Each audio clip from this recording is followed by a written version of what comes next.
Well, thanks everybody. My name is Dr. Nettles. We're going to be doing this presentation tonight. We're going to be talking about the difference in direct versus indirect antioxidants. And this is the presentation you're going to hear. It's called The War Within Our Cells, Antioxidants versus Free Radicals. Now, most people are going to get somewhat of a paradigm change tonight because of the previous understanding that we've had of free radicals is what we now have subclassified as direct antioxidants. So we're going to go into that. First, I'm going to give this disclaimer here. The information provided in this presentation is intended for your general knowledge only and is not a substitute for professional medical advice or treatment for specific medical conditions. Always seek the advice of your physician or other qualified healthcare provider with any questions you may have regarding a medical condition. This information is not intended to diagnose, treat, cure, or prevent any disease. Never disregard medical advice or delay in seeking it because of something you may see or hear in this presentation. So let's talk about some statistics. In the United States, the current population is 306,984,000 and change. That's how many people live here in America. Well, let's put some statistics in place here. Fact, according to the American Heart Association, there are 80,700,000 people in the United States, which is actually almost 1 in 3, that's a typo, with cardiovascular disease. Heart disease is the #1 killer of Americans, and in 2008 there was 869,724 deaths from heart disease alone in this country alone. And the second fact there, according to the American Cancer Society, there were 2.5 million new cases of cancer in the United States in just 2008, including 1 million cases plus of skin cancer, and of those people, 565,650 Americans died of cancer in 2008. A year later, in 2009, my father joined that. He was diagnosed, and 13 months later, we were at his funeral. From first symptom to funeral was 13 months. So cancer is something that has really taken on a whole new meaning in my life. But let's look at one of the unfortunate truths about these two facts, is that most of the people who died in those referenced statistics were on prescription medication at the time of their death. So medicine is not the answer. We have these people that are dying, and they're medicated and dying.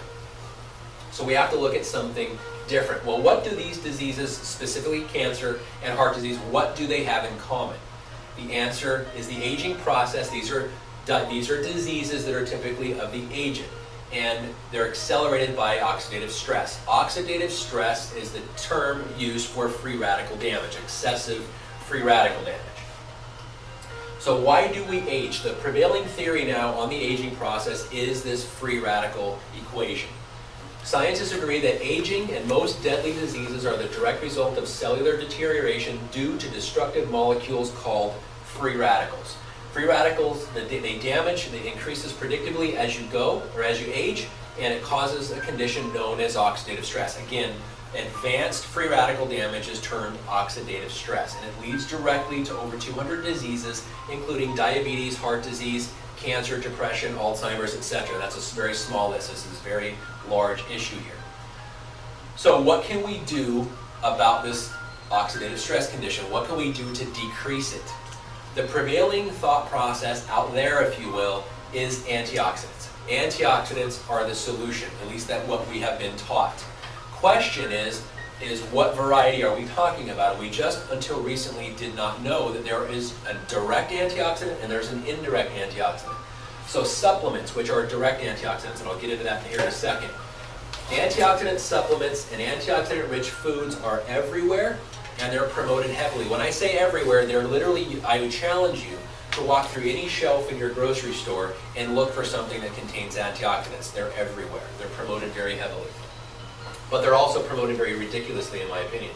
Looking at Diet Coke with antioxidants, wow, or Diet Cherry 7-Up with antioxidants, or green tea flavored Coca-Cola. Wow. These things are not health foods, and if you add antioxidants to them, it does not change that. And in fact, the pH level of these, I would say, in my opinion, would render these antioxidants useless anyway. So, but do they make a difference? Do antioxidants, in fact, make a difference in the free radical equation? The answer is yes, they do. But we have to understand how and where they work. So in order to answer the question, we really need to understand how they work and where their benefits are actually experienced. That would just be a question we would need to know. Well, we now know that free radicals are produced in the cell. And one of the things you can't see with the color here is that the Free radicals therefore are needed in the cell. Antioxidants are needed in the cell because free radicals are actually affected in the cell. We need to get those antioxidants in there. But when we consume these antioxidants, these direct antioxidants, they're mostly present in the bloodstream and not within the cell. So we have to look for a different solution. We now know that antioxidants, like I said, they do in fact neutralize free radicals, but there's two types now. We understand there's a direct variety, which come from your fruits, your juices, and vitamins, etc.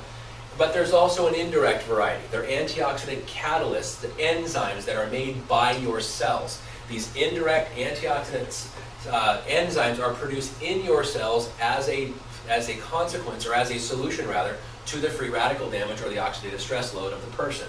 And enzymes such as SOD or superoxide dismutase, catalase, glutathione, and many, many others.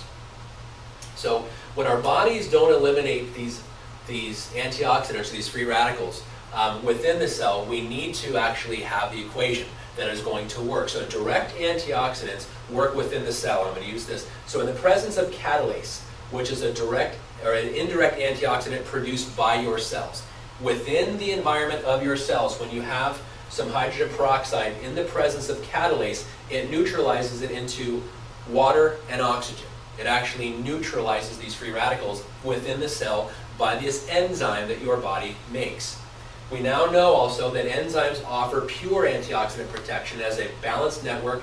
They do not produce oxidants. It's very important to make that distinction because things like vitamin C and vitamin E are actually creating free radicals. They are pro-oxidants, where we thought before they were antioxidants, but we now have in vivo studies, and I'm going to share a couple of them with you here, that show that these are actually pro-oxidants, not antioxidants. However, in green it appears is not showing up in this. One molecule of catalase can neutralize up to 1 million free radicals per second every second, and it's actually in green, so you can't see that. Sorry about that. So what really works? How do these direct antioxidant and indirect antioxidant approaches, how do they match up to one another? Well, it's on how they work, the ratio and how they work. Direct antioxidants, like your juices, your fruits and vitamins, etc., they work on a 1-to-1 ratio, which means when you take these into your body and your body metabolizes them and breaks them down, one molecule of, say, a vitamin E will in fact neutralize one free radical. But you need now another one. So you need to keep consuming these things. The question is that does it work? Yes, in fact it does work. It works very well on a 1-to-1 ratio. But when we're talking about indirect antioxidants, those enzymes that are made within your body, they work on a 1-to-1 million ratio, where one molecule of an antioxidant enzyme produced by your body will in fact neutralize 1 million free radicals per second, every second, the same enzyme, because it's a catalyst. It's not consumed as it is in the direct antioxidant approach. So how many free radicals are we talking about? We have to know that before we realize which one of these benefits is superior to the other. Well, the answer to how many free radicals our bodies produce in just one 24-hour period is staggering. It's 300 sextillion free radicals produced in one 24-hour period by one healthy individual. This is not someone who's diseased. This is not an ill person. This is a healthy person. And it's 300 sextillion, which is the number 3 followed by 23 zeros. So now let's evaluate those approaches. The direct antioxidant approach is a 1-to-1 ratio. The indirect is a 1-to-1 million ratio. Let me go back. Again, the green doesn't show up. So when something is working on a 1-to-1 ratio, the direct antioxidants, let's talk about that. This is analogous to, say, a forest fire.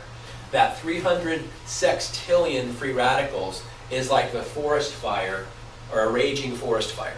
And we know that water does in fact extinguish fire. There's no debate, there's no question.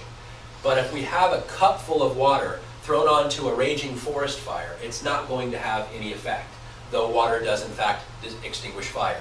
That's what would happen if you're using the direct approach, 1-to-1 million, or 1-to-1 rather, it's not effective.